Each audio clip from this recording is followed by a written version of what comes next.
Hello बच्चों, कल हम लोग यहाँ तक देखे थे कि डिस्क्रिप्शन ऑफ गैल्वेनिक सेल में हम देख चुके थे कि साइन क्या था, इलेक्ट्रॉन का फ्लो किधर से किधर हो रहा है, एनोड पे क्या हो रहा है, कैथोड पे क्या हो रहा है। ठीक, तो आज इसके बाद हम आगे चलते हैं। देखिए, इसके बाद नोट का तीसरा पॉइंट क्या है। जैसे नोट में 1 2 3 करके नोट चल रहा था, तो नोट 1 में हम क्या देखे थे कि इलेक्ट्रोड पोटेंशियल किस पे डिपेंड करता है, किस पे डिपेंड नहीं करता। इलेक्ट्रोड पोटेंशियल क्या था, इंटेंसिव प्रॉपर्टी, और डेल्टा जी क्या था, एक्सटेंसिव प्रॉपर्टी। तो उसको हम एक्सप्लेन कर दिए थे, तो पहला नोट था। सेकेंड नोट क्या पढ़े इससे पहले कि वही डायरेक्शन ऑफ इलेक्ट्रॉन के डायरेक्शन क्या है एनोड पे और कैथोड पे, और उसका हम क्या देखे थे, साइन वगैरह देखे थे एनोड और कैथोड का। और एक चीज हम क्या बोले थे याद रखने के लिए कि जैसे हम लोग गैल्वेनिक सेल पढ़े, तो गैल्वेनिक सेल में हम क्या देखना था कि हमको ये देखना था कि गैल्वेनिक सेल में जो एनोड पे क्या होता है ऑक्सीडेशन और कैथोड पे क्या होता है रिडक्शन। सेम चीज इलेक्ट्रोलाइटिक वाले में भी होगा, एनोड पे ऑक्सीडेशन और कैथोड पे रिडक्शन। तो अभी तक ये वाला चीज सेम चल रहा था। दिक्कत कहां पे आ जाता है, साइन में। साइन में क्या आता है कि जैसे एनोड और कैथोड पे, तो एनोड का साइन नेगेटिव, कैथोड का साइन पॉजिटिव। ये किस में होता है, तो ये गैल्वेनिक सेल में होता है। जब हम इलेक्ट्रोलाइटिक का बात करते हैं तो इसका साइन केवल अपोजिट हो जाता है, कैथोड पे नेगेटिव और एनोड पे पॉजिटिव। ठीक, और ये गैल्वेनिक वाला पार्ट, ये इलेक्ट्रोलाइटिक वाला पार्ट, दोनों अलग अलग पार्ट हुआ। तो दोनों में एनोड पे ऑक्सीडेशन और कैथोड पे रिडक्शन, केवल साइन का फर्क आ जाता है। ठीक है, तो अब नोट जो 3 है वो क्या बोलता है कि इससे पहले हम इसके बारे में बताए थे, है ना। क्या बताए थे कि स्टैंडर्ड स्टेट पे हम लोग क्या मानते हैं, जो कॉन्सेंट्रेशन लेंगे वो हम कितना लेंगे, 1 मोलरिटी। ठीक है, 1 मोलरिटी कंसंट्रेशन ले लेंगे। मोलरिटी मतलब पता होना चाहिए ना, मोल्स पर यूनिट वॉल्यूम। फिर जो प्रेशर है, प्रेशर कितना लेते हैं हम लोग, प्रेशर हम लोग 1 बार मेजर करते हैं। सही है ना। तो प्रेशर ले लिए और कंसंट्रेशन ले लिए। लेकिन तीसरा आता है जो सॉलिड, और अगर लिक्विड का इन्वॉल्वमेंट हो तो सॉलिड और लिक्विड प्योर होता है एंड 1 बार प्रेशर पे होता है, प्योर और 1 बार प्रेशर पे होगा। ठीक है, तो ये हमारा कंडीशन है। इसको बोलते हैं, जब ये कंडीशन फॉलो होता है, ये कंडीशन फुलफिल कर जाता है, तो इसको बोलते हैं स्टैंडर्ड स्टेट कंडीशन। सही है, तो यहां के बाद देखो क्या है कि टेम्परेचर का जब बारी आता है तो हम बोले थे कि टेम्परेचर है ना, टेम्परेचर स्टैंडर्ड स्टेट का पार्ट नहीं है। Temperature is not the part of standard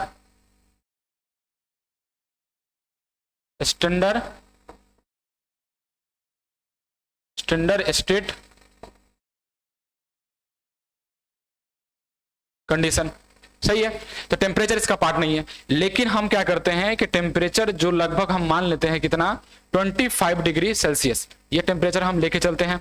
ऐसा क्यों बोले कि रूम टेम्परेचर का जो टेम्परेचर होता है ना वो 25 डिग्री सेल्सियस होता है। तो जनरली जो भी सेल वगैरह काम करते हैं हम लोग एयर वगैरह में, रूम वगैरह में उसका यूज करते हैं, इसीलिए हम टेम्परेचर 25 डिग्री सेल्सियस लेकर के चल देते हैं। ठीक है, तो इसका यूज करेंगे। और इसी टेम्परेचर पे हम क्या बनाए थे, इलेक्ट्रोकेमिकल सीरीज। इलेक्ट्रोकेमिकल सीरीज में क्या था, ऑक्सीडेशन हाफ, रिडक्शन हाफ। में रिडक्शन हाफ का वैल्यू हम लोग उसको सीरीज में लिखते हैं एक फॉर्मेट में, और उस सीरीज को बोलते हैं इलेक्ट्रोकेमिकल सीरीज, है ना। उसमें मेटल नॉन मेटल कुछ भी आ सकता है। सबका वो क्या है, एक्टिविटी सीरीज, जिसमें हम रिडक्शन पोटेंशियल का वैल्यू को हम एक सीरीज में बनाते हैं, है ना, एक फॉर्मेट बनाते हैं। उस पूरे फॉर्मेट को क्या बोलते हैं, इलेक्ट्रोकेमिकल सीरीज। तो टेम्परेचर कितना लेंगे, 25 डिग्री सेल्सियस। अच्छा, एक चीज और, इसमें हम लोग को कहीं कहीं पे जैसे SRP वैल्यू, जैसे हम लोग को E0 दे देगा, है ना। अगर कुछ नहीं दिया तो इसका मतलब क्या है, स्टैंडर्ड रिडक्शन पोटेंशियल मानेंगे हम लोग, इसको ऑक्सीडेशन पोटेंशियल नहीं मानेंगे। कभी कभी E0 लिख के दे देता है और ये नहीं बोलता कि ऑक्सीडेशन पोटेंशियल है कि रिडक्शन पोटेंशियल है। हमको क्या मानना पड़ेगा, स्टैंडर्ड रिडक्शन पोटेंशियल ऑलवेज मानना पड़ेगा। हम लोग इलेक्ट्रोकेमिकल सीरीज में भी ऑक्सीडेशन पोटेंशियल नहीं लिए थे, रिडक्शन पोटेंशियल लिए थे। तो हम लोग क्या करेंगे कि हमेशा रिडक्शन पोटेंशियल हम लोग मान के चलेंगे कि कुछ ना दिया हुआ है, E0 का वैल्यू ये नहीं डिफाइन कर पा रहा है कि ये ऑक्सीडेशन पोटेंशियल है कि रिडक्शन पोटेंशियल है, तो हम लोग क्या मानेंगे कि वो रिडक्शन पोटेंशियल है। है ना। तो स्टैंडर्ड रिडक्शन पोटेंशियल हम मानेंगे और इसको लिखेंगे कैसे, तो ई नॉट एसआरपी करके लिखेगा, ऐसा लिखेगा, है ना। तो इसका एक और नाम ये लिख के आता है कभी कभी, नहीं तो ऐसे लिख के आएगा standard electrode potential, standard electrode potential. तो दो टर्म हम जाने क्या क्या, एक स्टैंडर्ड इलेक्ट्रोड पोटेंशियल ये लिखा मिले या फिर स्टैंडर्ड रिडक्शन पोटेंशियल लिखा मिले, दोनों का मीनिंग हम सेम लेके चलेंगे, सही है। तो ई नॉट हमको इस टाइप से देगा, ई नॉट एसआरपी को हम लोग स्टैंडर्ड रिडक्शन पोटेंशियल बोलेंगे। तो अगर ये एसआरपी लिख के नहीं दे रहा है फिर भी हम लोग को क्या समझना है, स्टैंडर्ड रिडक्शन पोटेंशियल। अगर पता ना चल सके कि ये ऑक्सीडेशन पोटेंशियल है कि रिडक्शन पोटेंशियल है, उस केस में हम क्या करेंगे कि ई नॉट को हम लोग रिडक्शन पोटेंशियल मानेंगे, ठीक है। और इसको स्टैंडर्ड इलेक्ट्रोड पोटेंशियल भी हम नाम लेकर चल सकते हैं, ठीक है। या तो स्टैंडर्ड रिडक्शन पोटेंशियल या फिर स्टैंडर्ड इलेक्ट्रोड पोटेंशियल, है ना। Reduction potential, electrode potential same लेके चलेंगे। चलिए इसके बाद देखो ये नोट 3 था, है ना। नोट 3 में इतना ही था।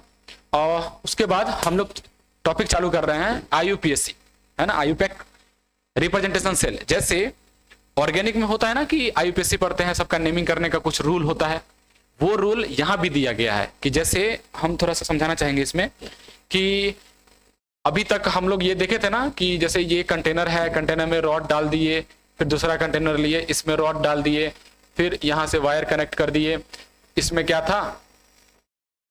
था, जिंक सल्फेट, ये क्या ले लिए थे, जिंक, इसको क्या ले लिए थे, कॉपर, और इसमें क्या था, कॉपर सल्फेट, इसलिए क्या है, जिंक सल्फेट, है ना। तो हमेशा हम इस तरीके से नहीं बनाते चलेंगे, तो कुछ रिप्रेजेंटेशन होना चाहिए इसका, ताकि हम शॉर्ट फॉर्म में इसको हम दर्शा सके कि हाँ ये हाफ सेल है, ये हाफ सेल है, और मिलकर कंप्लीट सेल बन गया, ठीक है। तो हम क्या करेंगे, इसको जो रूल दिया गया है आईयूपीएससी की तरफ से, वो क्या दिया गया कि सबसे पहले वो लिखो, जैसे एक एनोड पार्ट है, एक कैथोड पार्ट है, तो हम लोग एनोड पार्ट पहले लिखेंगे, फिर कैथोड पार्ट का रिप्रेजेंटेशन करेंगे। एनोड पार्ट और कैथोड पार्ट, एनोड पार्ट का रिप्रेजेंटेशन पहले होगा, फिर कैथोड पार्ट का रिप्रेजेंटेशन होगा। तो एनोड पार्ट में कौन है, ये वाला पार्ट है, कैथोड में कौन है, ये वाला पार्ट है। तो एनोड वाला पार्ट को हम कैसे लिखेंगे, तो सबसे पहले वो लिखते हैं जो इलेक्ट्रॉन को कैरी करता है। फिर से बता रहे हैं, रॉड इलेक्ट्रोड जिसको बोलते हैं वो दो तरीके का है, एक एक्टिव इलेक्ट्रोड, एक इनर्ट इलेक्ट्रोड। एक्टिव इलेक्ट्रोड वो होता है जो रॉड इलेक्ट्रॉन को कैरी भी करे और साथ में रिएक्शन में पार्टिसिपेट भी करे, उस रॉड को हम बोलते हैं, उस टाइप के इलेक्ट्रोड को बोलते हैं एक्टिव इलेक्ट्रोड। एक होता है inert electrode. Inert electrode reaction में पार्टिसिपेट नहीं करता, केवल रिएक्शन में पार्टिसिपेट नहीं करता, केवल इलेक्ट्रॉन को कैरी करने का काम करता है। आता है समझ में। तो यहां से हम क्या करते हैं कि इलेक्ट्रॉन, यहां ये जिंक है, वो कौन सा रॉड हुआ, एक्टिव या इनर्ट, एक्टिव इलेक्ट्रोड। क्यों, क्योंकि यहां से ये जो रॉड है, ये जो इलेक्ट्रोड है, वो इलेक्ट्रॉन को कैरी भी कर रहा है और साथ में रिएक्शन में भी पार्टिसिपेट कर रहा है, इसलिए हम इसको कौन सा इलेक्ट्रोड बोलेंगे, एक्टिव इलेक्ट्रोड।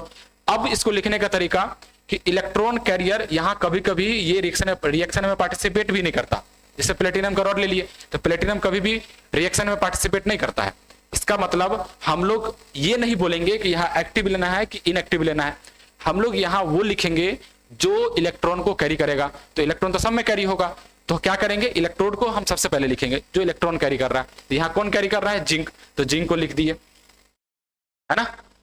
तो जिंक पहले आया, उसके बाद हम लोग क्या करेंगे, फिर जो सोल्यूशन होता है ना, इलेक्ट्रोलाइटिक सोल्यूशन, उसको लिखते हैं। अब यहां पे आया जिंक सल्फेट, तो जिंक सल्फेट और जिंक को अलग करते हैं एक सिंगल लाइन से, ठीक है। तो ये सिंगल लाइन क्या बताता है, इस दोनों का फेज क्या बताएगा, फेज। अगर फेज अलग अलग हुआ, दोनों का स्टेट अलग अलग है, ये सॉलिड में है, ये लिक्विड में है, सॉरी लिक्विड या एक्वा सॉल्यूशन बोल सकते हैं, तो दोनों को अलग कौन कर रहा है, एक सिंगल लाइन। फिर क्या करेंगे, इधर वाला पार्ट लिखेंगे, ये कौन सा पार्ट है, इस पार्ट को बोलते हैं एनोड पार्ट, इस पार्ट को क्या बोलते हैं, एनोड पार्ट। फिर हम किसका लिखेंगे, कैथोड पार्ट। अब कैथोड पार्ट में भी क्या करेंगे, सबसे इधर उसको लिखेंगे जो इलेक्ट्रॉन को कैरी करेगा, ठीक है। तो कॉपर सल्फेट और कॉपर में कौन इलेक्ट्रॉन को कैरी कर रहा है, कॉपर कर रहा है, सही है। ठीक। और कॉपर और फिर इधर क्या आ जाएगा, फिर कॉपर सल्फेट आ जाएगा। तो कॉपर और कॉपर सल्फेट को कौन अलग करेगा, एक सिंगल लाइन। वो क्या बताता है कि इसका फेज और इसका फेज अलग अलग है, इसलिए सिंगल लाइन। कभी कभी सॉल्यूशन के अंदर ही ऑक्सीडेशन हो जाता है, फिर रॉड का कोई यूज नहीं होता। उस केस में अगर सॉल्यूशन के अंदर मान लेते हैं Fe2 प्लस है, Fe3 प्लस है, तो Fe2 प्लस Fe3 प्लस में चला गया और दोनों आयन है, तो दोनों का फेज क्या हुआ, लिक्विड में। तो जब फेज सेम रहे तो हम उसको कॉमा से अलग करते हैं, लेकिन यहां अलग अलग है, एक सॉलिड है एक लिक्विड के फॉर्म में है, एक्वस के फॉर्म में। तो हम किससे अलग किए, एक सिंगल वर्टिकल लाइन से। सिंगल वर्टिकल लाइन से इस दोनों को अलग किए, इस दोनों को अलग किए सिंगल वर्टिकल लाइन से। तो ये हुआ हमारा पार्ट एनोड और ये हमारा पार्ट हुआ कैथोड। सही है। तो एनोड और कैथोड को, ये हाफ सेल एनोड वाला और ये कैथोड वाला ये हाफ सेल, इसको ऐसे हम डिनोट करते हैं। और फिर इस दोनों को अलग कौन करता है, तो यहां बताए थे कि हम क्या यूज करते हैं, सॉल्ट ब्रिज। क्या यूज करते हैं, सॉल्ट ब्रिज। तो सॉल्ट ब्रिज को हम डबल वर्टिकल लाइन से दिखाते हैं। सही है। तो ये हुआ IUPAC रिप्रेजेंटेशन ऑफ सेल। ठीक है। कि सबसे पहले हम एनोड का रिप्रेजेंटेशन करेंगे, फिर हम कैथोड का रिप्रेजेंटेशन करेंगे। तो एनोड का रिप्रेजेंटेशन में सबसे पहले उसको लिखेंगे जो इलेक्ट्रॉन को कैरी करेगा, फिर उसके बाद उसका इलेक्ट्रोलाइटिक सॉल्यूशन। दोनों को अलग एक सिंगल वर्टिकल लाइन से तब करेंगे जब दोनों का फेज अलग अलग हो, दोनों का फिजिकल स्टेट अलग अलग हो, है ना। देखो फेज और फिजिकल स्टेट में भी डिफरेंस होता है, हम केमिकल इक्विलिब्रियम में इसको डिफाइन करेंगे। ठीक है। अभी के लिए इसको लेके चलते हैं कि हाँ दोनों का फेज अलग अलग है, तो सिंगल वर्टिकल लाइन से अलग करेंगे। फिर इसमें देखो इस दोनों को भी सिंगल वर्टिकल लाइन से अलग किए। इस वाले पार्ट को हम बोलते हैं एनोड और इस वाले पार्ट को हम लोग बोलते हैं कैथोड। और एनोड और कैथोड को जो अलग करता है वो सॉल्ट ब्रिज अलग करता है, और सॉल्ट ब्रिज को हम लोग डबल वर्टिकल लाइन से डिनोट करते हैं। ठीक। तो ये हमारा हुआ सेल रिप्रेजेंटेशन का तरीका। Got it. तो इसके बाद हम लोग आगे बढ़ते हैं। देखो तो यहां पे वही लिखे हैं, देखो representation of anode part two the left side. देखो एनोड पार्ट को हम कहां रखेंगे, लेफ्ट साइड में अभी बताए हैं।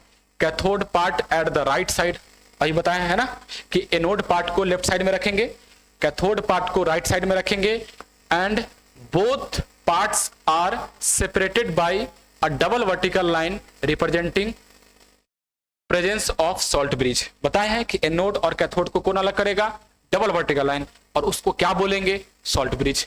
सही है। फिर आगे आओ, सेकेंड चीज क्या लिखा हुआ है कि इलेक्ट्रॉन कैरियर, एग्जाम्पल क्या है, जिंक और कॉपर रॉड इन डैनियल सेल। डैनियल सेल में कॉपर और जिंक यूज करते हैं। गैल्वेनिक सेल और वोल्टाइक सेल सेम चीज। उसके अंदर पहला जो सेल बनाया गया था कौन था, डैनियल सेल। तो वो हम किसका बनाते हैं, जिंक और कॉपर का। तो हम क्या लिखे कि इलेक्ट्रॉन कैरियर जो होता है वो कहां होता है, must be represented eight extreme left and extreme right, है ना। इधर क्या है हमारा एनोड पार्ट, इधर हमारा क्या है कैथोड पार्ट। तो एनोड पार्ट के सबसे उधर एक्सट्रीम लेफ्ट या एक्सट्रीम राइट का बात करें तो एक्सट्रीम राइट तुम्हारा ये वाला, जैसे मेरा यह राइट है तो तुम्हारा लेफ्ट हो जाएगा, है ना। उस हिसाब से समझ जाना है कि सबसे उधर हमारा इलेक्ट्रॉन कैरियर और इधर सबसे उधर की तरफ इलेक्ट्रॉन कैरियर, है ना। तो एनोड का सबसे एक्सट्रीम लेफ्ट और कैथोड का सबसे एक्सट्रीम राइट में इलेक्ट्रॉन कैरियर को लिखेंगे। समझ में आता है। तो वही सेकेंड वाला लाइन लिखा हुआ है जो अभी हम समझाए। फिर सिंगल वर्टिकल लाइन, ये जो लाइन है ना ये बताए थे, represent the interface between two different phases in contact. बताए कि जिंक सल्फेट में मिलाते हैं तो जिंक और जिंक सल्फेट को अलग करना पड़ेगा क्योंकि दोनों का फेज अलग अलग है। जिंक सॉलिड में है और जिंक सल्फेट हमारा किस में है, सॉल्यूशन के फॉर्म में, है ना।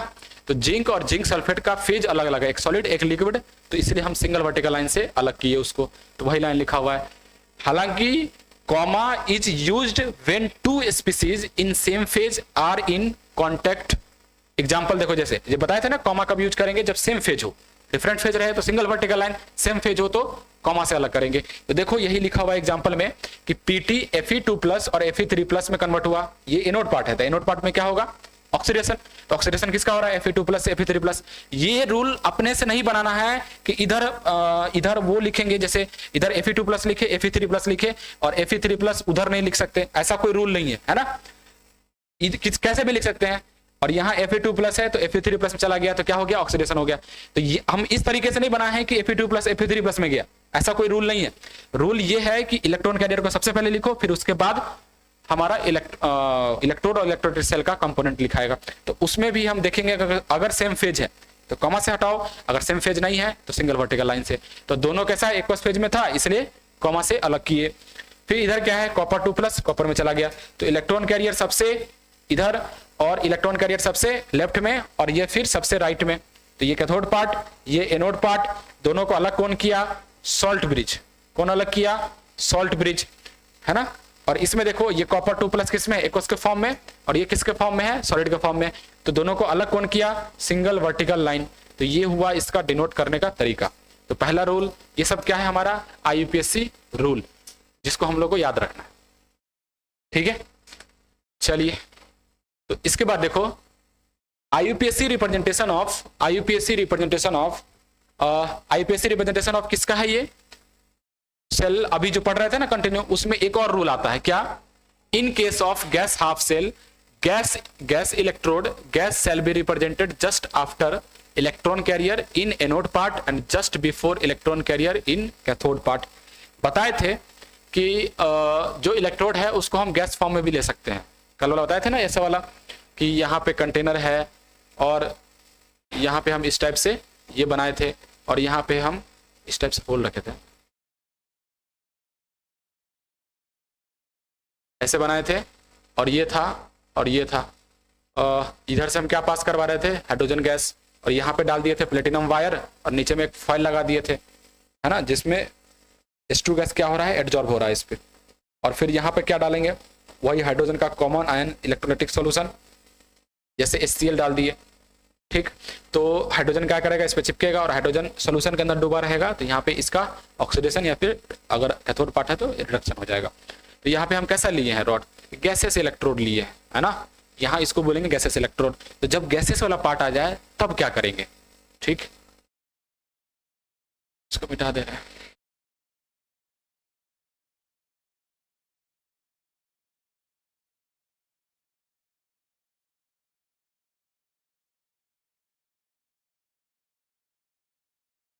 चलो देखो यहाँ पे इसका मतलब क्या हुआ कि जो गैसेस इलेक्ट्रोड रहेगा उसको कहाँ लिखेंगे, जस्ट आफ्टर, लेफ्ट वाले में एनोड पार्ट में, just after electron career. Electron carrier जहां पे लिखेंगे ना उसके जस्ट बाद अगर इलेक्ट्रोड हमारा गैसेस है तो उसको लिखेंगे और फिर आगे का जो प्रोसीजर है सेम फॉलो करेंगे। उसी तरीके से जब कैथोड में बात करेंगे तो कैथोड में भी जो एक्सट्रीम राइट में इलेक्ट्रॉन कैरियर होता था उससे जस्ट पहले हम गैसेस जो इलेक्ट्रोड है उसको लिखेंगे और फिर नॉर्मल प्रोसीजर फॉलो करेंगे, ठीक है। तो यहां देखो क्या कर रहे थे कि जैसे एग्जांपल बताते हैं, पीटी है, H2 गैस है, HCl एक्वस के फॉर्म में ले लिए, फिर डबल वर्टिकल लाइन, फिर KCl ले लो,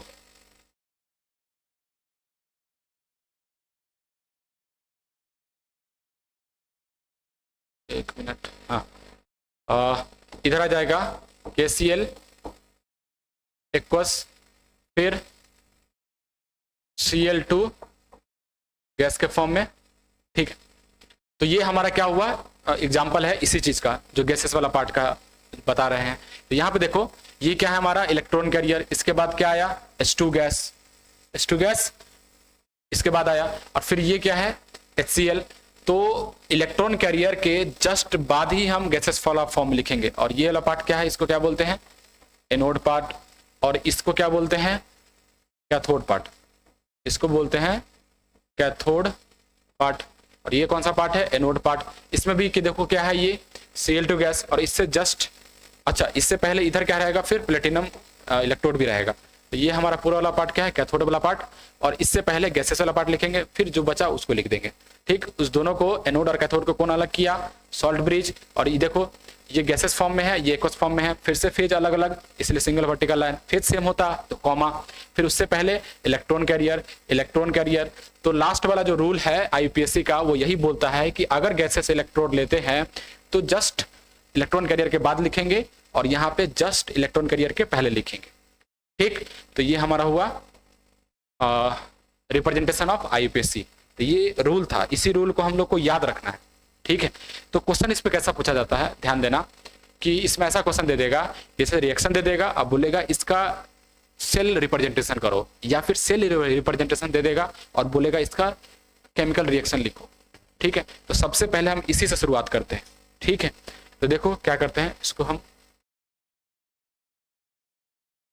मिटा देते हैं ना, फिर एक्सप्लेन करते हैं।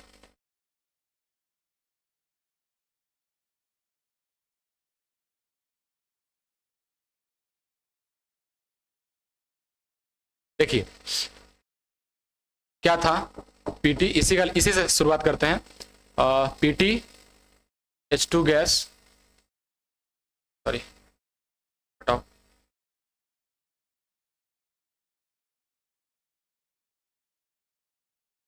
HCl aqueous double vertical line, HCl aqueous, फिर Cl2 गैस, फिर पीटी। ठीक है, तो देखो ये क्या है हमारा सेल रिप्रेजेंटेशन। तो या तो इससे क्या कराएगा, केमिकल रिएक्शन लिखवाएगा कि इसका रिएक्शन लिखो, सेल रिएक्शन लिखवाएगा कि आईयूपीएसी रिप्रेजेंटेशन दे देगा किसी भी सेल का और कहेगा कि इस सेल का सेल रिएक्शन लिखो। ऐसा क्वेश्चन पूछेगा, या फिर ऐसा भी पूछ सकता है कि सेल रिएक्शन दे दे और बोलेगा उससे आईयूपीएसी रिप्रेजेंटेशन सेल करो। तो यहाँ पे हम पहले रिएक्शन लिखेंगे। कैसे रिएक्शन लिखेंगे, देखो क्या हो रहा है, ये कौन सा वाला पार्ट है, एनोड पार्ट, ये कौन सा पार्ट है, कैथोड पार्ट। तो एनोड पे क्या होता है, ऑक्सीडेशन। तो ऑक्सीडेशन में क्या होगा, ऑक्सीडेशन में ऑक्सीडेशन स्टेट अपने स्टेट से ऊपर जाता है ना, और रिडक्शन में क्या होता है, जो कि कैथोड पे होता है, अपने स्टेट से नीचे जाना। ठीक, तो यहाँ पे देखो अपने स्टेट से ऊपर जाएगा, फिर वो नीचे, उस वाले केस में नीचे जाएगा। तो यहाँ पे कैसे हो रहा है ऑक्सीडेशन, तो देखो यहाँ पे H किसके फॉर्मेट में है, 0 के फॉर्मेट में, यहाँ पे H किसके फॉर्मेट में है, +1 के फॉर्म में। ठीक है, H का ही होगा जो कॉमन है ना, उसी की वजह से तो इलेक्ट्रोड पोटेंशियल जनरेट होगा। तो यहां से देखो 0 से प्लस में गया तब ऑक्सीडेशन हुआ, कि +1 से 0 में गया तब ऑक्सीडेशन हुआ। तो ऊपर जाएंगे ना, तो ऊपर में +1 से 0 जाएंगे तो नीचे चले गए, तो इसमें तो रिडक्शन हो जाएगा। तो हमको क्या करना पड़ेगा, 0 से +1 में जाना पड़ेगा। तो करो, H2 गैस कहां चला गया, H+ में, और इलेक्ट्रॉन रिलीज कर दिया। ठीक, तो यहाँ पे 2 हाइड्रोजन है, तो हम इसको क्या करेंगे, बैलेंस कर देंगे। तो क्या हुआ देखो, H2 गैस सिंपल, कौन सा ऑक्सीडेशन स्टेट है इसका, 0, कहां चला गया, +1 में। तो 2 हाइड्रोजन यहां था, तो 2 हाइड्रोजन हम बैलेंस कर दिए। तो 1 हाइड्रोजन 1 इलेक्ट्रॉन रिलीज कर रहा, तो 2 हाइड्रोजन 2 इलेक्ट्रॉन रिलीज करेगा। तो ये कौन सा वाला पार्ट हुआ, ऑक्सीडेशन वाला पार्ट, और ये कहां हो रहा है, एनोड पे। आ जाओ कैथोड वाला पार्ट पे। कैथोड वाला पार्ट में क्या हो रहा है, Cl2 और Cl है, तो कॉमन आयन कौन है, Cl का, इसी की वजह से इलेक्ट्रोड पोटेंशियल जनरेट होगा। तो इस पे कौन सा चार्ज है, 0, इस पे कौन सा चार्ज है, -1। अब बताओ 0 से -1 में जाना रिडक्शन, या -1 से 0, तो -1 नीचे होता है, 0 ऊपर होता है। तो -1 से 0 जाएंगे तो ऑक्सीडेशन हो जाएगा। तो 0 से कहां आना पड़ेगा, माइनस में, 0 से नीचे आना पड़ेगा, किसके लिए, रिडक्शन के लिए। कहां होता है, कैथोड पे। ठीक है, तो देखो 0 से कहां जाना पड़ेगा, -1 में। तो 0 में कौन है, Cl2 गैस, और कहां गया ये, अच्छा बताओ, Cl2 गैस है, तो रिडक्शन होगा तो क्या करेगा, इलेक्ट्रॉन लेगा। तो कितना इलेक्ट्रॉन लिया, ये दो Cl है ना, तो 1 Cl माइनस में जाएगा तो 1 इलेक्ट्रॉन लेगा। तो 2 Cl है, तो 2 इलेक्ट्रॉन लेकर के 2 Cl माइनस में चला जाएगा। 2 इलेक्ट्रॉन लिया और कहां चला गया, देखो इसको, ये इलेक्ट्रॉन ही है ना, हम इसको ऐसे भी लिख सकते हैं या ऐसे भी लिख सकते हैं। तो ये कहां चला गया, ये चला गया 2 Cl माइनस में। तो 1 Cl 1 इलेक्ट्रॉन लेकर के Cl माइनस में गया, तो यहाँ 2 Cl है, तो 2 Cl 2 इलेक्ट्रॉन लेगा, फिर 2 Cl माइनस में चला जाएगा। तो 1 Cl 1 इलेक्ट्रॉन लिया। तो ये हमारा हुआ कैथोड पे रिडक्शन का रिएक्शन, और ये एनोड पे ऑक्सीडेशन का रिएक्शन। अब हम क्या करेंगे, इसके बाद इसको हम क्या करेंगे, ऐड करेंगे। अभी ये क्या है, ये ऑक्सीडेशन हाफ रिएक्शन है ना, ऑक्सीडेशन हाफ सेल रिएक्शन, और ये क्या है, कैथोड पे रिडक्शन का हाफ सेल रिएक्शन। हमको चाहिए कंप्लीट सेल रिएक्शन। ये रिप्रेजेंटेशन है सेल का कंप्लीट, तो ये एनोड का हाफ, ये कैथोड का हाफ, और दोनों को मिला दिए तो कंप्लीट सेल रिएक्शन बना, कंप्लीट सेल रिप्रेजेंटेशन हुआ। इसी का हम लोग को सेल रिएक्शन लिखना है कि सेल रिएक्शन में कैसा रिएक्शन हो रहा है। तो पहले हम क्या करेंगे, ये दो पार्ट है ना, तो हम ऐसा करेंगे कि दोनों रिएक्शन को ऐड करते हैं। तो रिएक्शन को ऐड करने का भी मतलब कि कुछ फॉर्मेट है ना, रैंडमली ऐसे ऐड नहीं कर देंगे। तो एक ट्रिक है, याद रखो कि दोनों रिएक्शन को ऐड तभी कर सकते हैं जब दोनों में इलेक्ट्रॉन सेम हो जाए। ठीक है, तो इलेक्ट्रॉन सेम कैसे होगा, तो यहां पे इलेक्ट्रॉन कितना, 2 इलेक्ट्रॉन, यहाँ पे कितना इलेक्ट्रॉन, 2, सेम है तो ऐड कर सकते हैं। अगर एक में 2 होता, एक में 1 होता तो फिर ऐड नहीं कर सकते। ठीक है, तो ऐड कैसे करेंगे, तो आप देखो सबसे पहले क्या करो, सबसे बेस्ट सिंपल तरीका, एरो के इधर वाला जितना पार्ट है वो इधर पहले एरो बनाओ सिंपल, ठीक, और एरो के उधर वाला साइड को क्या बोलते हैं, रिएक्टेंट, और इधर वाला साइड को क्या बोलते हैं, प्रोडक्ट। तो एरो के इधर वाला में जो भी रिएक्टेंट है उसको पहले लिख दो। तो ऊपर में क्या है, H2 गैस, फिर उसके बाद इधर क्या है, Cl2 गैस, फिर इधर क्या है, 2 इलेक्ट्रॉन, फिर एरो के इधर क्या है, तो पहला इधर 2H plus aqueous, 2H plus aqueous, फिर 2Cl माइनस एक्वस, ठीक, फिर 2 इलेक्ट्रॉन है। अब हम ये लिख दिए। अब यहां से हम फाइनल रिएक्शन बना रहे हैं। देखो 2 इलेक्ट्रॉन 2 इलेक्ट्रॉन कैंसिल, है ना, 2 इलेक्ट्रॉन 2 इलेक्ट्रॉन कैंसिल। तो अब क्या फाइनल जो रिएक्शन बना वो क्या बना, तो देखो फाइनल जो सेल रिएक्शन बना वो H2 gas plus Cl2 gas, फिर क्या बन गया ये 2H प्लस एक्वस, फिर प्लस 2Cl माइनस एक्वस। ये बना हमारा कंप्लीट सेल रिएक्शन। क्या बोलेंगे इसको, सेल रिएक्शन। तो सेल रिएक्शन, तो देखो सेल रिप्रेजेंटेशन से हम लोग क्या बना दिए, सेल रिएक्शन। ऐसा क्वेश्चन पूछा जाता है, या फिर सेल रिएक्शन दे देगा और उससे क्या बनवाएगा, सेल रिप्रेजेंटेशन। तो इंटर कन्वर्जन वाला आपस में क्वेश्चन आते रहता है कि सेल रिएक्शन से सेल रिप्रेजेंटेशन करो और सेल रिप्रेजेंटेशन से सेल रिएक्शन करो, ठीक। उसके बाद यहाँ पॉइंट समझना कि जैसे बहुत को दिक्कत होता है इसमें कि ये क्या है, एनोड वाला पार्ट पे क्या हो रहा है, ऑक्सीडेशन, तो इलेक्ट्रॉन रिलीज हुआ और कैथोड में लेगा तभी वो कहाँ जाएगा, माइनस में। तो इलेक्ट्रॉन वहां पे रिडक्शन वाले पार्ट में क्या करता है, एब्जॉर्ब करता है, लेता है, और ऑक्सीडेशन वाले पार्ट में क्या करेगा, रिलीज करेगा। तो 2 अलग अलग हमारा हाफ सेल रिएक्शन है। तो इसी को ना याद कर लो चाहो तो, क्योंकि कभी कभी ना इलेक्ट्रॉन को इधर उधर लिख देते हैं, उसमें दिक्कत आता है। तो याद रखो कि एनोड होगा तो इलेक्ट्रॉन रिलीज होगा और कैथोड होगा तो इलेक्ट्रॉन एब्जॉर्ब होगा, क्योंकि कैथोड पे रिडक्शन होगा तो इलेक्ट्रॉन एब्जॉर्ब और एनोड पे ऑक्सीडेशन होगा तो इलेक्ट्रॉन रिलीज, ठीक है। तो इस टाइप का क्वेश्चन बनता है, तो इसको आना चाहिए करने, ठीक है। चलो आगे बढ़ते हैं। तो हमारा कुछ क्वेश्चन है जिसमें से ये तो कर ही दिए, ये सी पार्ट है ना, सी पार्ट है, इसको बोलते हैं ह्यूमन एरर मिस्टेक, है ना। तो वही मिस्टेक हो गया है, यहाँ पे सी पार्ट है और सी पार्ट में ये वाला रिएक्शन हमारा कंप्लीट है। और देखो इधर 2 क्वेश्चन बचा है, इसको सॉल्व करो, है ना। स्टॉप कर लो वीडियो को, सॉल्व करो और फिर हम करके बताते हैं, ठीक है। चलो फिर देखते हैं। देखो फर्स्ट पार्ट में क्या है,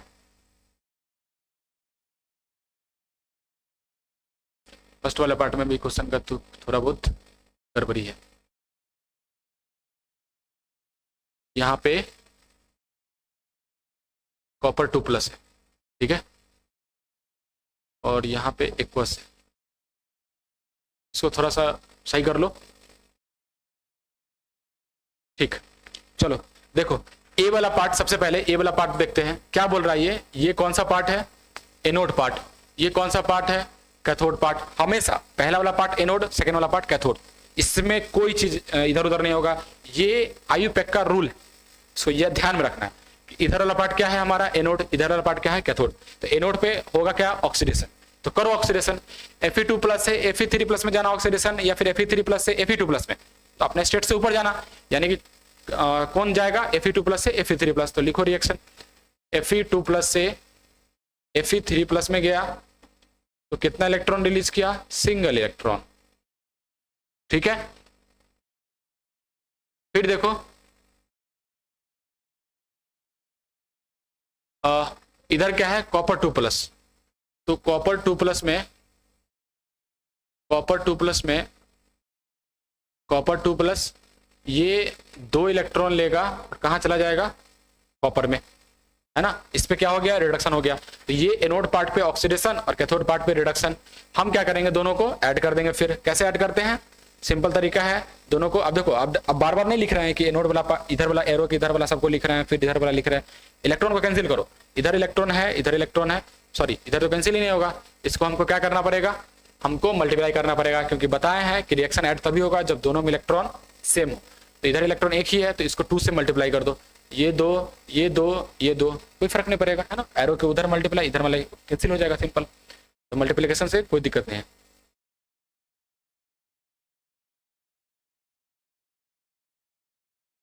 ये क्या हो गया?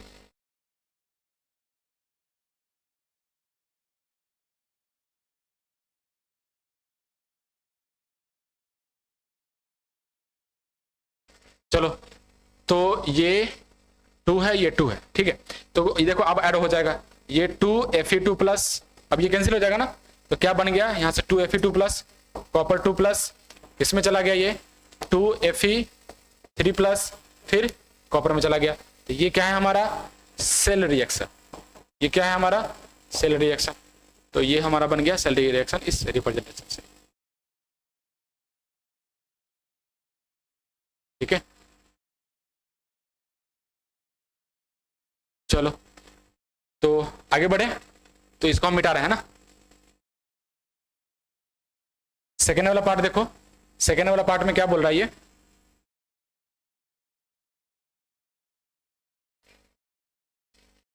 सेकेंड वाला पार्ट में देखो, बी वाला पार्ट क्या था, PT Cl2 KCl और C3 प्लस जा रहा है। तो यहाँ देखो Cl2 क्या हो रहा है, ऑक्सीडेशन कराना है ना, तो ऑक्सीडेशन कहां से होगा, Cl माइनस से होगा, ठीक है। तो Cl माइनस क्या करता है, Cl2 में गया, माइनस से 0 में गया, तो ऊपर गया ना, तो ऑक्सीडेशन हुआ। Cl माइनस से Cl2 में गया, प्लस 2 इलेक्ट्रॉन निकाल दिया, और इधर बैलेंस कर देंगे हम लोग, ठीक है। एक Cl माइनस, एक Cl2 में गया तो 2 इलेक्ट्रॉन निकाला, तो यहाँ 2 Cl है ना, एक इलेक्ट्रॉन एक Cl लेगा, तो इस हिसाब से मतलब रिलीज करेगा, एक एक Cl करके हम करेंगे। तो बैलेंस कर दिए इसको। फिर देखो इधर क्या है, C4 प्लस से C3 प्लस, हमको क्या करना है, ये कौन सा पार्ट है, कैथोड पार्ट। तो कैथोड पार्ट में क्या होता है, रिडक्शन। तो रिडक्शन में Ce3 प्लस से C4 प्लस से कहाँ चला जाएगा, पहला बात रिडक्शन है तो इलेक्ट्रॉन लेगा, और कहाँ चला जाएगा Ce3 प्लस, फिर से यहाँ 2 इलेक्ट्रॉन, एक इलेक्ट्रॉन, इसको मल्टीप्लाई कर दो 2 से, है ना, इसको मल्टीप्लाई करो 2 से, तो यहाँ 2 हो जाएगा, यहाँ 2 हो जाएगा, यहाँ 2 हो जाएगा, करो ऐड, 2 इलेक्ट्रॉन से 2 इलेक्ट्रॉन, क्या बना 2Cl minus plus 2Ce4 plus, फिर इधर वाला part Cl2 plus 2Ce3 plus, मतलब ये भी क्या बन गया सेल रिएक्शन। ये क्या बना सेल रिएक्शन। तो सेल रिएक्शन से रिप्रेजेंटेशन करने आना चाहिए, है ना, और सेल रिप्रेजेंटेशन से सेल रिएक्शन बनाने आना चाहिए, ठीक है।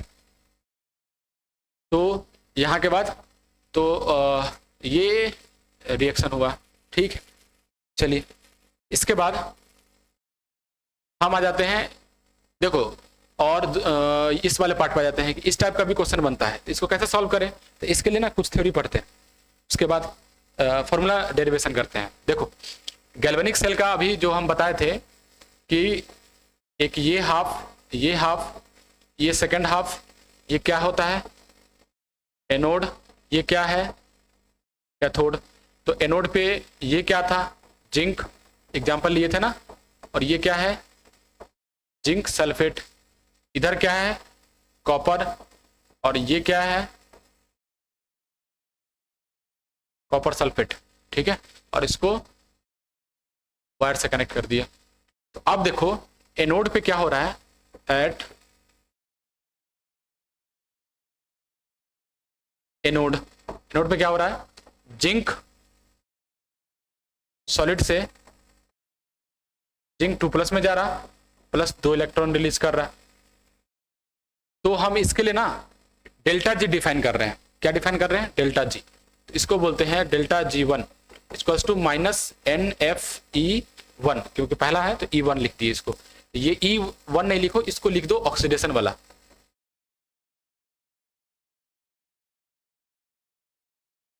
E ऑक्सीडेशन वाला, ठीक है ऑक्सीडेशन।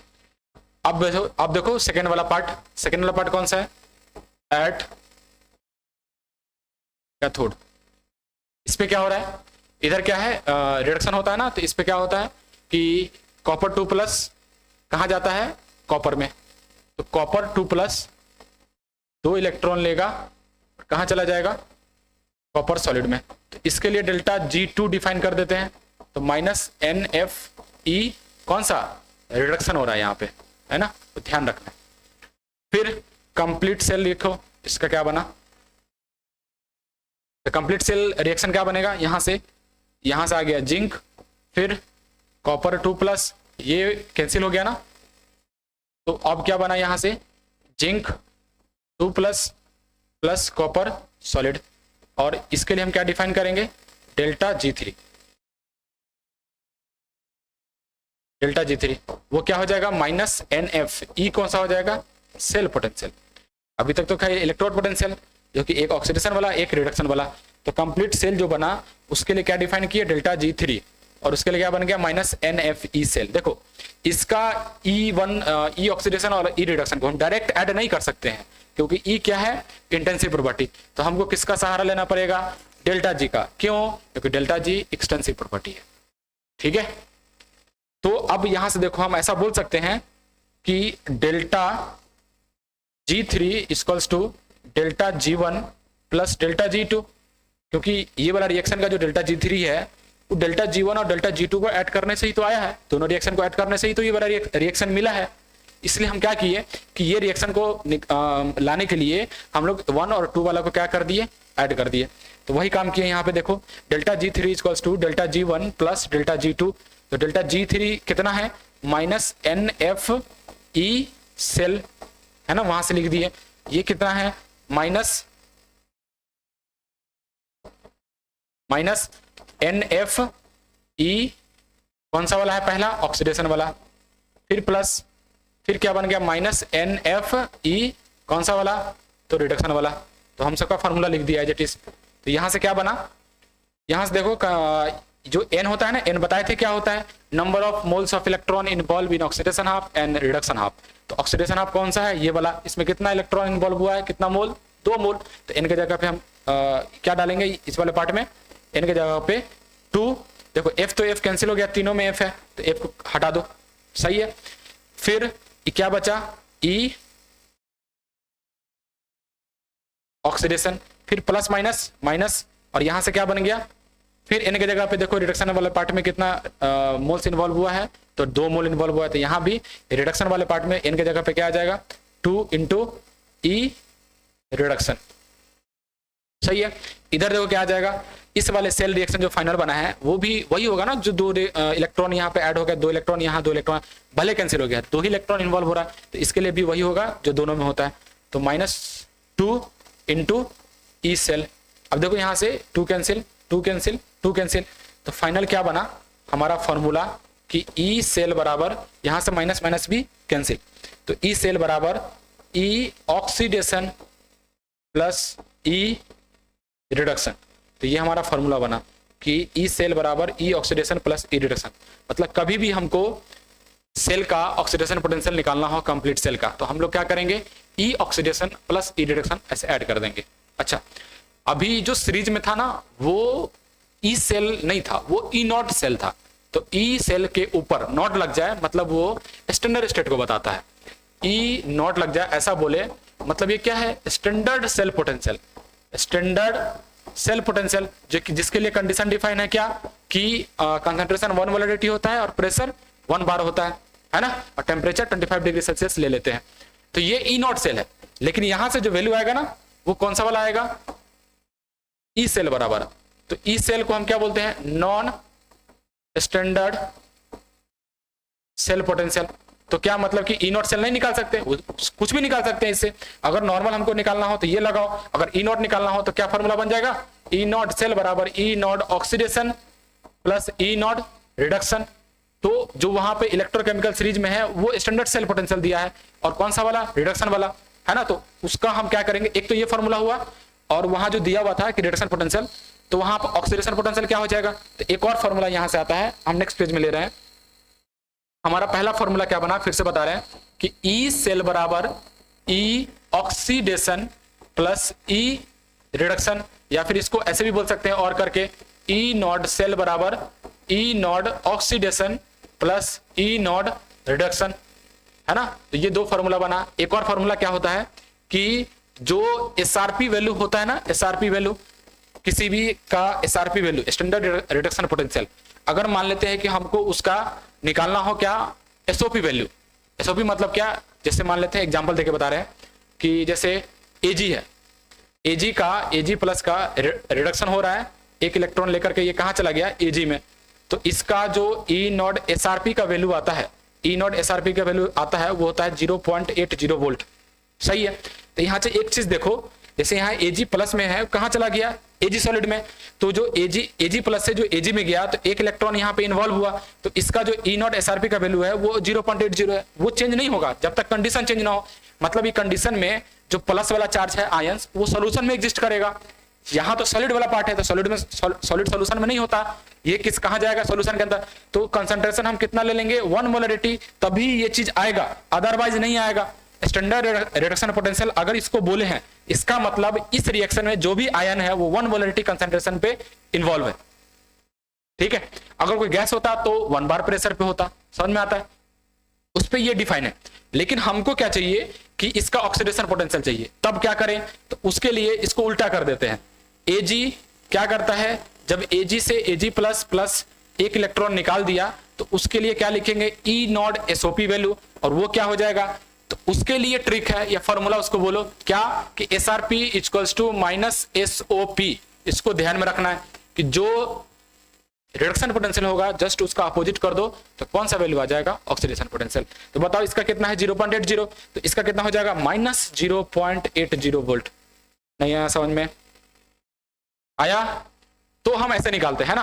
तो ये कौन सा पोटेंशियल है, रिडक्शन पोटेंशियल, तो ये कौन सा पोटेंशियल है, ऑक्सीडेशन पोटेंशियल। अगर एलिमेंट सेम है तो उसका अपोजिट कर देते हैं, तो ऑक्सीडेशन पोटेंशियल है तो रिडक्शन पोटेंशियल आ जाएगा, रिडक्शन पोटेंशियल है तो ऑक्सीडेशन पोटेंशियल आ जाएगा। समझ में आया कि नहीं आया, ठीक है। तो वही फॉर्मूला याद रखना है, एक ये वाला, उसी पर नोट लगा देंगे तो स्टैंडर्ड स्टेट बन जाता है। स्टैंडर्ड स्टेट बोलने का मतलब जो भी आयंस वगैरह है वो 1 मोलरिटी कंसंट्रेशन पे है, गैस है तो 1 बार प्रेशर पे है, सॉलिड लिक्विड है तो प्योर है, ठीक है। और दूसरा फॉर्मूला क्या बना कि SRP equals to minus SOP, तो दोनों फॉर्मूला याद रखना है ना। पीपीटी में ये नहीं मिलेगा, ये अलग से, तो ये फॉर्मूला है, इसको ध्यान में रखना है, ठीक है। इस पे हम क्वेश्चन अभी प्रैक्टिस करवाते हैं, फटाफट लिखो।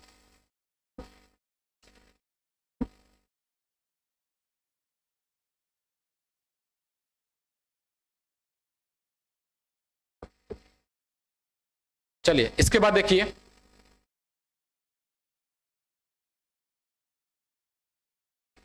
चलो अपने टॉपिक पर आते हैं अब फिर से। देखो ये वाला क्वेश्चन है, फटाफट इसको सॉल्व करो, है ना। वीडियो को पॉज करो, इसको सॉल्व करो।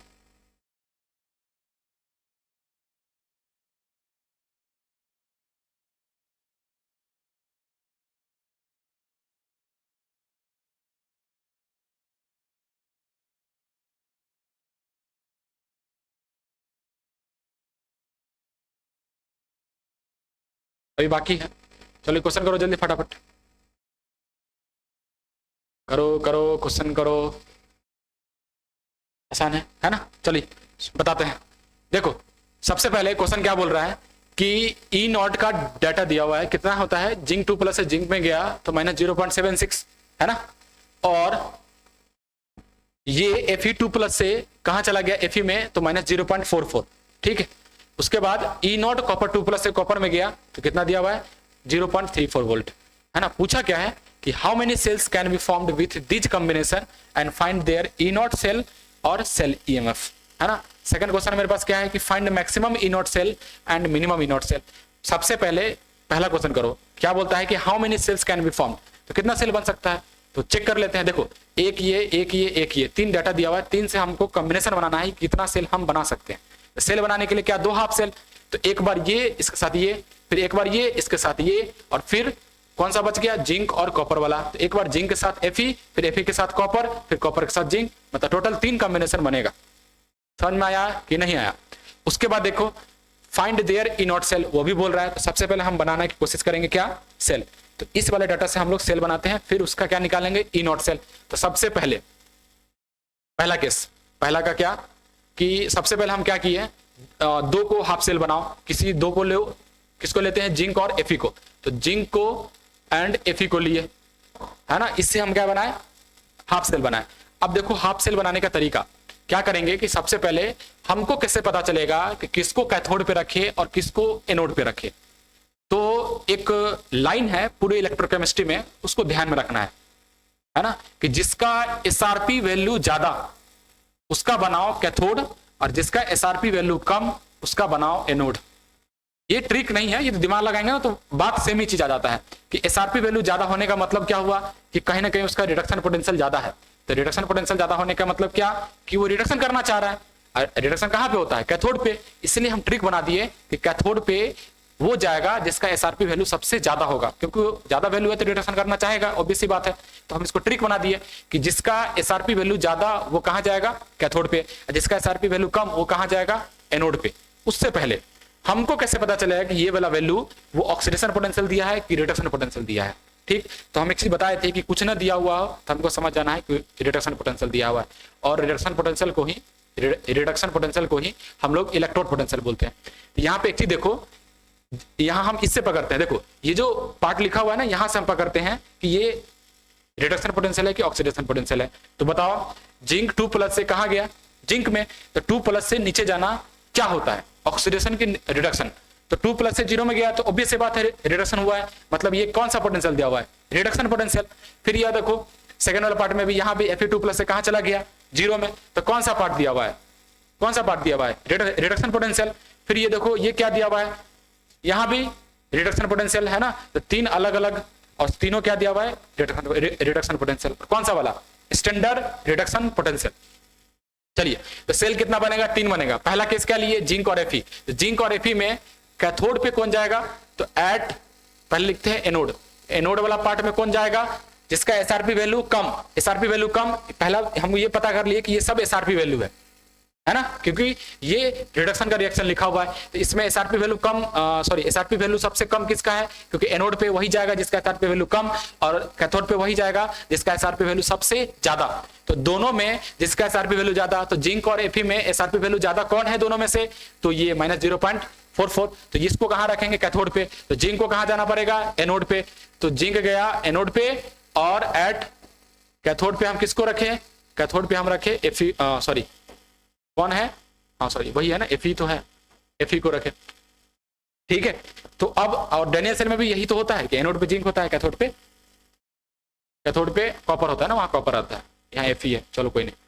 या अब देखो क्या कर रहे हैं हम लोग, निकाल रहे हैं E0 सेल, है ना। कॉम्बिनेशन बना दिए पहला जिंक और Fe का, हम लोग निकाल रहे हैं यहाँ से क्या? E0 cell. तो E0 सेल का फॉर्मूला क्या हो जाएगा? E0 oxidation plus E0 reduction. अभी बताया है थोड़ी देर पहले, ये फॉर्मूला समझ में आया कि नहीं आया? है ना। अब इस फॉर्मूला पे हम क्या करते हैं, लिखना चालू करो। हमको क्या निकालना है? E0 cell. सबसे पहले E0 ऑक्सीडेशन। अच्छा, ऑक्सीडेशन किसका हो रहा है? ऑक्सीडेशन किसका हो रहा है? जो एनोड पे है, और एनोड पे कौन है? जिंक है। तो जिंक का क्या लिखेंगे? Oxidation potential. ठीक, लेकिन जिंक का यहाँ ऑक्सीडेशन पोटेंशियल लिखना है, दिया क्या है? जिंक का रिडक्शन पोटेंशियल। तो हमको क्या करना पड़ेगा? हमको करना पड़ेगा इसको अपोजिट, साइन उल्टा करना पड़ेगा, क्योंकि अभी बताए हैं कि एसआरपी दिया रहे और हमको चाहिए एसओपी, तो माइनस लगा देंगे तो एसओपी आ जाएगा सेम एलिमेंट के लिए। ठीक है, तो जिंक 2+ से जिंक में -0.76 है, तो उसका उल्टा कर देंगे तो क्या आ जाएगा बताओ? प्लस में 0.76 प्लस रिडक्शन पोटेंशियल किसका करना है? कैथोड पे कौन है? Fe। तो Fe का रिडक्शन पोटेंशियल यहां लिखना है, दिया भी वही है तो उसको एज इट इज लिख देंगे, वहां चेंज करने की जरूरत नहीं है। एक मिनट, चलिए क्या हो जाएगा यहां से? -0.44 वोल्ट। तो क्या बन गया ये? 0.76 - 0.44। तो 6 में से 4 गया 2, 7 में से 4 गया 3, 0.32 वोल्ट पहला। ठीक, उसके बाद तो पहला आया 0.3 वोल्ट, तो इसका E0 सेल का वैल्यू आ गया। ठीक है, अब सेकेंड कॉम्बिनेशन करते हैं। सेकेंड कॉम्बिनेशन यहां करते हैं ना। चलिए देखिए सेकेंड कॉम्बिनेशन अपना क्या है? सेकेंड कॉम्बिनेशन हम किसका ले ले? Fe और कॉपर का ले लेते हैं। तो Fe एंड कॉपर में अब बताओ इसमें एनोड पे कौन जाएगा? कैथोड पे कौन जाएगा? तो कैथोड पे वो जाएगा जिसका एसआरपी वैल्यू ज्यादा। इसको ट्रिक ही है ना, कॉपी का अपने फ्रंट पेज के सबसे ऊपर में लिखो कि कैथोड पे वो जाएगा जिसका एसआरपी वैल्यू सबसे ज्यादा होगा। ठीक है, तो यहाँ देखो एसआरपी वैल्यू दोनों में ज्यादा किसका है? तो इसका ऑब्वियसली दिख रहा है कॉपर का है, तो कॉपर को कहां रखेंगे? कैथोड पे। तो कैथोड पे गया कॉपर और एनोड पे गया आयरन। तो अब देखो यहां से क्या कर रहे हैं कि हम फिर से लगा दो E0 सेल, फॉर्मूला लगाओ E0 ऑक्सीडेशन प्लस ई नॉड रिडक्शन, है ना। तो यहाँ देखो ई नॉड ऑक्सीडेशन कहाँ होता है, एनोड पे, तो एनोड पे क्या ले लिए, Fe, तो Fe का क्या दिया है, यहाँ पे रिडक्शन पोटेंशियल दिया हुआ है, तो हमको क्या यूज करना पड़ेगा, ऑक्सीडेशन पोटेंशियल, क्योंकि एनोड पे ऑक्सीडेशन होता है, तो हमको यहाँ पे ऑक्सीडेशन पोटेंशियल लिखना पड़ेगा, किसका, Fe का। Fe का इसको क्या करेंगे, फिर उल्टा कर देंगे, तो 0.44, फिर प्लस, फिर रिडक्शन कहाँ पे होगा, कैथोड पे, तो कैथोड पे रिडक्शन होगा, और कौन है, कॉपर है, तो कॉपर का यहाँ कौन सा वैल्यू दिया हुआ है, रिडक्शन पोटेंशियल, तो एज इट इज लिख देंगे 0.34। तो क्या आ गया यहाँ से, 4 4 8 4 3 7, तो 0.78 वोल्ट, सही है, 4 4 8 और 4 3 7, 0.78 वोल्ट, सही है। अब तीसरा कॉम्बिनेशन क्या है, देखो कॉपर हो गया, इस दोनों का कॉम्बिनेशन हो गया, इस दोनों का कॉम्बिनेशन हो गया, और एक ये का कॉम्बिनेशन। तो अब हम लेते हैं जिंक एंड कॉपर, तो जिंक एंड कॉपर वाले केस लेते हैं। जिंक एंड कॉपर वाले केस में क्या हो जाएगा कि एनोड पे किसको रखे और कैथोड पे किसको रखे। तो सबसे पहले कैथोड पे कौन जाएगा, जिसका एसआरपी वैल्यू ज्यादा, तो बताओ इस दोनों में एसआरपी वैल्यू ज्यादा किसका, कॉपर का, तो कॉपर को रखो कैथोड पे, और एनोड पे किसको रखो, जिंक को। आता है समझ में। और रेनियल सेल में हम देखे भी है कि एनोड पे जिंक रहा है, कॉपर कैथोड पे रहा है ना, तो वहां यहाँ भी कॉम्बिनेशन वही बन रहा है। यहाँ भी निकालो फिर ई नॉड सेल का वैल्यू, ई नॉड ऑक्सीडेशन फॉर्मूला प्लस ई नॉड रिडक्शन वाला। तो ऑक्सीडेशन किसका हो रहा है, जिंक का, तो जिंक का ऑक्सीडेशन हो रहा है, तो जिंक का ऑक्सीडेशन पोटेंशियल लिखना है, यहाँ पे लिखा हुआ ना, इसका मतलब क्या है कि ऑक्सीडेशन पोटेंशियल लिखना है, लेकिन दिया क्या है, रिडक्शन पोटेंशियल, तो हमको क्या करना पड़ेगा, उल्टा साइन चेंज, 0.76 किसमें, प्लस में, फिर plus E naught reduction potential किसका, कॉपर का, तो कॉपर का वही दिया है रिडक्शन पोटेंशियल, इसको लिख दो 0.34। क्या आ जाएगा यहाँ से, 6 4 10 के 0 हाथ में 1 7 3 10, 6 4 10 1.1 वोल्ट, है ना, 6 4 10 7 10 1 11, ठीक है। तो आप देखो एक ये आया, एक ये आया, एक ये आया, है ना। तो यहां से हमको पहला क्वेश्चन तो हो गया। सेकंड क्वेश्चन क्या बोल रहा है कि maximum E not and minimum E not का वैल्यू निकाले। तो मैक्सिमम ई नॉट का वैल्यू कहां पाया, ये 1.1, ये 0.78, ये 0.32, मतलब मैक्सिमम ई नॉट का वैल्यू कौन सा वाला है, ये कौन सा है, मैक्सिमम ई नॉट सेल, और मिनिमम कौन सा हो जाएगा, ये 0.78 और ये 0.32, मतलब मिनिमम ई नॉट का वैल्यू किस में आ रहा है, मिनिमम ई नॉट सेल का वैल्यू किस में आ रहा है,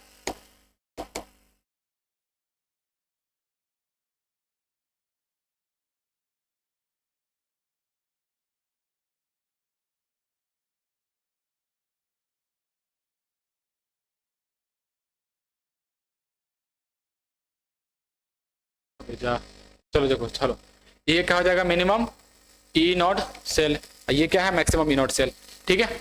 तो ये क्या हुआ, ये फॉर्मेट हुआ क्वेश्चन सॉल्व करने का। तो जिंक और Fe का जब कॉम्बिनेशन लेंगे तो सबसे मिनिमम ई नॉट सेल आएगा, और जिंक और कॉपर का कॉम्बिनेशन लेंगे तो मैक्सिमम ई नॉट सेल आएगा। तो ध्यान में रखना इसको, ठीक है। एक चीज और कि जैसे कोई सेल बना दी है, मान लो रेंडमली, हम ये नहीं देखे कि किसका एसआरपी वैल्यू हमको नहीं पता, और रेंडमली हमको एसआरपी वैल्यू पता होगा तो हम कैथोड पे रख देंगे, जिसका एसआरपी ज्यादा होगा, जिसका कम होगा उसको एनोड पे रख देंगे। लेकिन मान लो हमको ये सब वैल्यू नहीं पता, हमको सेल बनाना है, तो हमको क्या करना पड़ता है ना, रेंडमली यूज करना पड़ता है, कैथोड पे इसको रख दिए, एनोड पे इसको रख दिए।